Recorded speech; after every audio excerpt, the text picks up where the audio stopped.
How to turn off in-app ratings and reviews on your iPhone. Hey everyone, welcome back to another tutorial video. In today's video, I'll show you how you can turn off in-app ratings and reviews on your iPhone. Let's say you are using an app on your iPhone and randomly a pop-up appears asking you to rate the app or provide review to the app, which is really annoying. So in this video, I'll show you how you can turn that thing off. So to do that, simply go to settings. After that, scroll down until you see the option App Store. Simply tap on it. And now if you scroll down, you can see the option in-app ratings and reviews.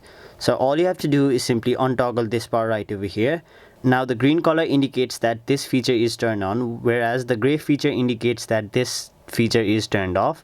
Now once you've turned off in-app ratings and reviews, whenever you are using any apps on your iPhone, it will not ask you to give in-app ratings and reviews to the app you are using, and then you will be able to use it smoothly. So that is basically how you turn off in-app ratings and reviews on your iPhone. That was it for this video. Hope this video was helpful to you guys, and if it was, make sure you like this video and subscribe to our channel so that you don't miss out on further videos such as these.